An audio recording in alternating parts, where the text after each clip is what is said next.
हाय सांग मैंने जय जगन्नाथ। देखो बीएससी ओडिशा कटक तरफ आपंकर फाइनाली नोटिफिकेशन आउट कराला 1/8/2024 आप नोटिस नंबर आप देखिपे। ये नोटिस आपंकर OSTET Odisha secondary school teacher eligibility test 2024 जहाँकि या पूर्व आपंकर एग्जाम डेट अनाउंस कर आज आप फुल डिटेल सहित नोटिस टी पब्लिश कराला। देखो it is for information of all consent that the applicants are invited from the eligible candidate for appearing in Odisha Secondary School Teacher Eligibility Test OSTET 2024 ଆପଣଙ୍କର ये notification आसीगला। देखो केबे कौन आप सब डेट रही फुल डिटेल आप रही application shall be received through online mode only on visiting the link ଆପଣଙ୍କର www.bscodisha.ac.in এই ସାଇଟ୍ରେ ଆପଣମାନେ ଯାଇକି ଆପଣଙ୍କର ଅନଲାଇନ୍ ମାଧ୍ୟମରେ ଫର୍ମ ଆପଣମାନେ ଆପ୍ଲାଏ କରିପାରିବେ OSTET ପାଇଁ। ଠିକ୍ ଅଛି। ଦେନ୍ ଦେଖନ୍ତୁ ଆପଣଙ୍କର ଏଇଠି ଡେଟ୍ ଦିଆଗଲା 3/8/2024 ଆପଣଙ୍କର ଆପ୍ଲାଏ ଷ୍ଟାର୍ଟ ହେଇଯିବ।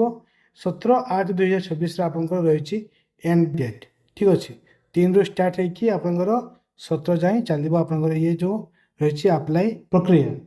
ଏବଂ ଆପଣଙ୍କର ଷ୍ଟେପ୍ ବାଇ ଷ୍ଟେପ୍ କେମିତି କ'ଣ ଆପ୍ଲାଏ କରିବେ, ସିଲାବସ୍, ଇନଷ୍ଟ୍ରକ୍ସନ୍, କେଉଁମାନେ ଇଲିଜିବୁଲ୍, କ୍ୱାଲିଫିକେସନ୍ ଡିଟେଲ୍ ଆପଣଙ୍କର ସେ ସାଇଟ୍ରେ ମଧ୍ୟ ଆପଣମାନେ ପାଇଯିବେ। ଏବଂ ମୁଁ ମୋର ଟେଲିଗ୍ରାମ ଚ୍ୟାନେଲ୍ରେ ମଧ୍ୟ ଅପଲୋଡ଼ କରିଦେଇଛି। ଏବଂ ଆପଣମାନଙ୍କ ପାଇଁ ଏଇ ଯେଉଁ ଲିଙ୍କ୍ ରହିଛି ଏ ଲିଙ୍କ୍ ମୁଁ ଭିଡ଼ିଓର ଡିସ୍କ୍ରିପ୍ସନ୍ରେ ମେନସନ୍ କରିଦେଇଛି। ଠିକ୍ ଅଛି। The examination will be conduct 30/9/2024 ଯାହାକି ୟା ପୂର୍ବରୁ ମଧ୍ୟ ନୋଟିସ୍ରେ ଆପଣଙ୍କର ଆସିଥିଲା। 30/9/2024 ଆପଣଙ୍କର ରହିଛି ଏକ୍ଜାମିନେସନ୍ डे।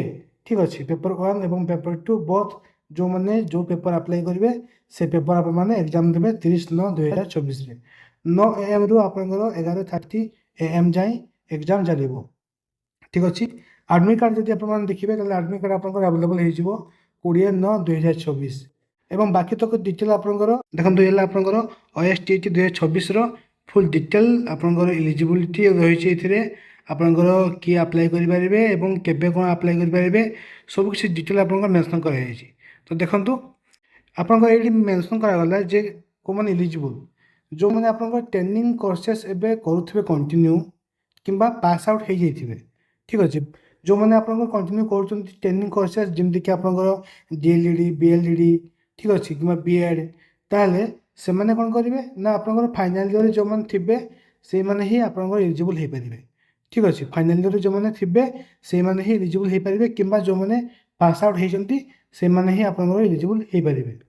और सेकेंड आप देखो ये एलिजिबिलिटी दिगला जेनराल एलिजिबिलिटी से आप सिटीजन इंडिया होते रीड राइट और आप स्पीक ओडिया आसुवा निहाती आवश्यक। 10th क्लास +2 +3 आप पास आउट होते requested academic and professional qualification दिगला। आप कैटेगरी 1 और कैटेगरी 2 रे आपंकर जो OSTET एग्जाम को भाग कराई। ठीक अच्छे। कैटेगरी 1 रे जो मैंने एजुकेशन टीचर रहे जो मैंने कि आप टीचिंग देवे किए ना train graduate teacher in science arts Hindi classical Sanskrit teacher Urdu teacher Telugu teacher. ठीक अच्छे। सेकेंड आप फिजिकल टीचर जो मैंने आप PG रे अप्लाई करेंगे। तो देखो ये आप ट्रेन ग्रेजुएट टीचर आप आर्ट्स दिगला। आर्ट्स सब डिटेल दी देखो कौन मैंने एलिजिबल हो पारे।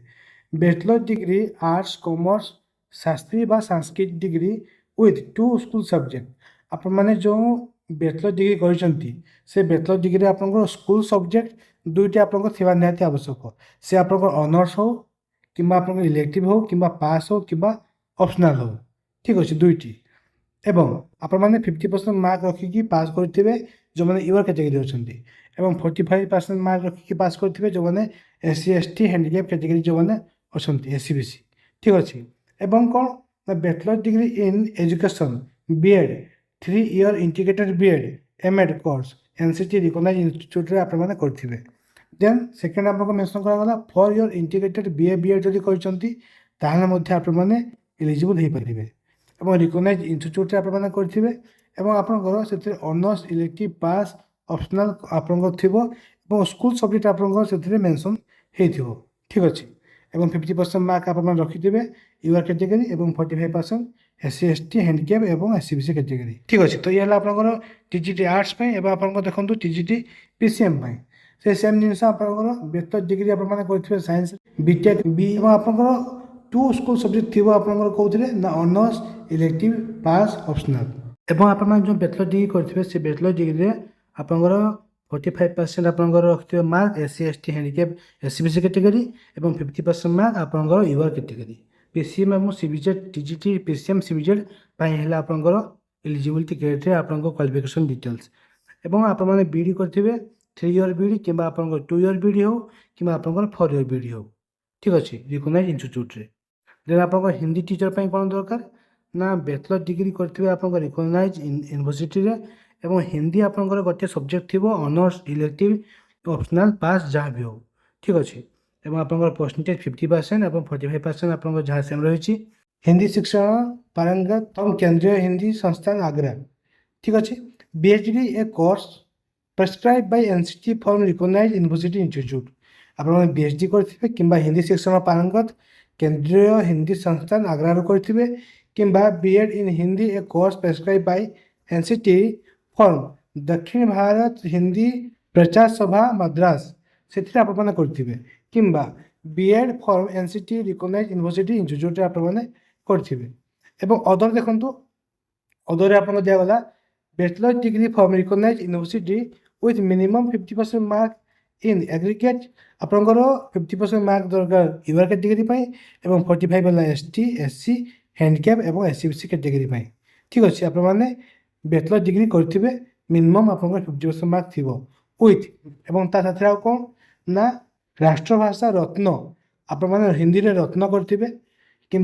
शास्त्री करेंगे हिंदी में ओडिशा राष्ट्रसभा परिषद पुरी कि आप स्नातक करेंगे हिंदी में ठीक अच्छे ताहले आप एलिजिबल हो पारे एवं आउ कौन देती ना हिंदी शिक्षण पारंगत से सेम जिन आपंकर मेनसन करागला देन आप देखो क्लासिकल टीचर संस्कृत जो मैंने आप संस्कृत क्लासिकल टीचर अप्लाई करेंगे क्वालिफिकेशन कौन रही बैचलर डिग्री आपने करेंगे संस्कृत गोटे आपंकर ऑनर सब्जेक्ट थी इलेक्टिव थी ऑप्शनल थी कि पास थी ठीक अच्छे रिकग्नाइज यूनिवर्सिटी आपने करेंगे आपंकर 50% मार्क यूआर कैटेगरी 45 वाला एसटी एससी हैंडिकैप एससीबीसी ठीक अच्छे कि आपने शिक्षा शास्त्री संस्कृत जो रही है शिक्षा शास्त्री बीएड कोर्स आपने करेंगे एनसीटी रिकग्नाइज यूनिवर्सिटी ताहले एलिजिबल हो पारे और देखो और दिगला शास्त्री करेंगे आपने 50% मार्क आप रही एलिजिबल हो पारे एवं कौन ना शिक्षा शास्त्री करेंगे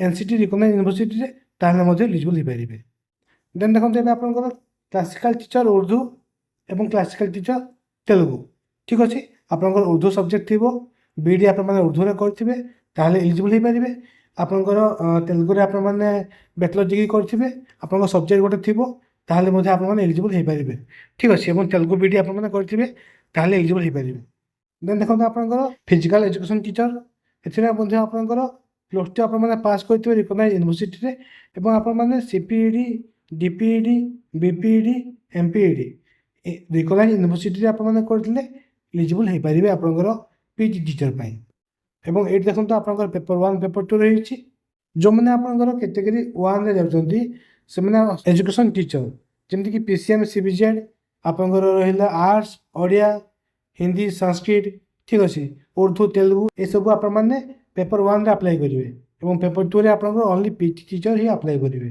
एग्जाम ड्यूरेशन आपंकर 2 घंटा 30 मिनट रही अच्छी मल्टीपल चॉइस क्वेश्चन आसो 4टी आपंकर सेक्शन रही ठीक अच्छे 4टी सेक्शन में आपंकर क्वेश्चन आसो लैंग्वेज 1 आपंकर और लैंग्वेज 2 आपंकर देन देखो आपंकर क्वालिफिकेशन मार्क ये आप मेंशन करागला जो मैंने आपंकर रही यूआर कैटेगरी रे रही 45% मार्क आपंकर 150 मार्क है आपंकर फुल मार्क 150 मार्क रु जो मैंने आपंकर केते ना 68 रखिए से मैंने आपंकर क्वालिफाई करेंगे ओएसटीटी ठीक अच्छे और जो मैंने आपंकर एसटी एससी हैंडिकैप कैटेगरी रही 150 मार्क रु 53 मार्क रखिले आपने क्वालिफाई करेंगे ओएसटीटी ठीक अच्छे या नहीं आपंकर ये क्वालिफिकेशन मार्क दिगला और आपंकर सर्टिफिकेट बीएससी तरफ इश्यू करा पोस्टाल मध्यम आपंकर घर को पहुँचो आप पोस्टाल आड्रेस रे पहुँचो ठीक अच्छे देखो ये आप मेंशन करागला ओएसटीटी एग्जाम टी ओनली आपंकर गोटे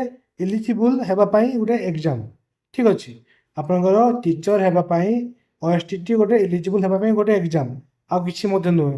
ଆପଣଙ୍କର ଏଇ ଏକ୍ଜାମ୍ରେ ଆପଣମାନେ କ୍ୱାଲିଫାଇ କଲେ ଜବ୍ ପାଇବେନି, ଓନ୍ଲି ଆପଣମାନେ ଇଲିଜିବୁଲ୍ ହେବେ ଟିଚିଂ ପୋଷ୍ଟ ବାହାରିଲେ ଆପଣମାନେ ଆପ୍ଲାଏ କରିବା ପାଇଁ। ଏବଂ ସିଲାବସ୍ ମଧ୍ୟ ଆପଣଙ୍କର ଏଇଥିରେ ମେନସନ୍ କରାଯାଇଛି। ଏଠି ଆପଣଙ୍କର ଯେଉଁ ରହିଲା ଏକ୍ଜାମ୍ ସିଷ୍ଟମ୍ ଯେଉଁ ରହିଛି ଆପଣଙ୍କ ମାର୍କିଂ ସିଷ୍ଟମ୍, ତାକୁ ନେଇକି ଆପଣଙ୍କର ଏଇଠି ମେନସନ୍ କରାଗଲା କେଉଁଠୁ କେତେ ମାର୍କର ଆପଣଙ୍କର ଆସିବ କ୍ୱେଶ୍ଚନ୍ସ। ଠିକ୍ ଅଛି। ତ ସେକ୍ସନ୍ 1 ଏବଂ ସେକ୍ସନ୍ 2 ଆପଣଙ୍କର ରହିବ ଓଡ଼ିଆ ଇଂଲିଶ ଆପଣଙ୍କ ସବଜେକ୍ଟ ରହିଅଛି। ଦେନ୍ ଆପଣଙ୍କର ଦେଖନ୍ତୁ TGT ଆର୍ଟ୍ସ ପାଇଁ TGT PCM CBZ, classical teacher Sanskrit, Telugu Urdu Hindi ଏବଂ ଆପଣଙ୍କର ଏଥିରେ ରହିଛି ଯେଉଁ PG ଟିଚର।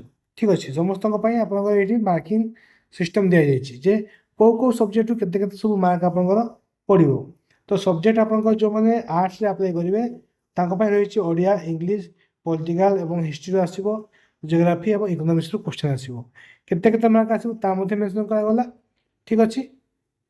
ଦେନ୍ ଆପଣଙ୍କର TGT ସାଇନ୍ସ PCM, ଏଥିରେ ଆପଣଙ୍କର କେଉଁଥିରେ ଆସିବ ନା ମ୍ୟାଥମେଟିକ୍ସ ଫିଜିକ୍ସ କେମିଷ୍ଟ୍ରି PCM। ଦେନ୍ CBZର କେମିଷ୍ଟ୍ରି ବୋଟାନି ଜୁଲୋଜି। ଠିକ୍ ଅଛି। 60 ମାର୍କର ଆପଣଙ୍କର ଆସିବ ସବଜେକ୍ଟ ପେପର ଯେଉଁଟା ରହିଛି। ସାଂସ୍କ୍ରିଟର 60 ମାର୍କ ରହିଛି, ହିନ୍ଦୀର ରହିଛି 60 ମାର୍କ, ତେଲୁଗୁ ରହିଛି 60 ମାର୍କ, ଉର୍ଦ୍ଦୁ ରହିଛି 60 ମାର୍କ। ଠିକ୍ ଅଛି। ଦେନ୍ ଆପଣଙ୍କର ଦେଖନ୍ତୁ ଏଇଠି ଚାଇଲ୍ଡ ଡେଭଲପମେଣ୍ଟ ପେଡାଗୋଜି ଯେଉଁ ରହିଛି ସେ ଆପଣଙ୍କର ରହିଛି 50 ମାର୍କ। ଠିକ୍ ଅଛି। 50 ମାର୍କ ଏବଂ ଆପଣମାନେ ଲାଙ୍ଗୁଏଜ 1 କିମ୍ବା ଲାଙ୍ଗୁଏଜ 2 ନେବେ ତାହା ଆପଣଙ୍କର 20 ମାର୍କ। ଠିକ୍ ଅଛି। ତ ଏମିତି କରିକି ଆପଣଙ୍କର ଇଏ ଟୋଟାଲ୍ ହେଲା 150 ମାର୍କର କ୍ୱେଶ୍ଚନ୍ସ ଆସିବ। ଠିକ୍ ଅଛି। ଏବଂ ସିଲାବସ୍ ମଧ୍ୟ ମୁଁ ମେନସନ୍ କରିଦେବି ଆପଣଙ୍କର ଟେଲିଗ୍ରାମ ଚ୍ୟାନେଲରେ, ଆପଣମାନେ ମଧ୍ୟ ସେଥିରୁ ପାଇଯିବେ। ଠିକ୍ ଅଛି। ତ ଇଏ ଥିଲା ଫୁଲ୍ ଡିଟେଲ୍ସ। OSTT 2024 ଆପଣଙ୍କର ଅଲରେଡ଼ି ଆସିଯାଇଛି। 3 ତାରିଖ ଦିନ ଆପଣଙ୍କର ଆପ୍ଲାଏ ଷ୍ଟାର୍ଟ ହେବ ଏବଂ ଆପ୍ଲାଏ ଭିଡ଼ିଓ ମଧ୍ୟ ବହୁତ ଜଲ୍ଦି ଆପଣଙ୍କ ସାମ୍ନାରେ ମୁଁ ରଖିବି। ଜୟ ଜଗନ୍ନାଥ। ଦେଖା ହେବ ଏମ୍ ସାରା ଭିଡ଼ିଓକୁ ନେଇକି ଆଗକୁ ମଧ୍ୟ।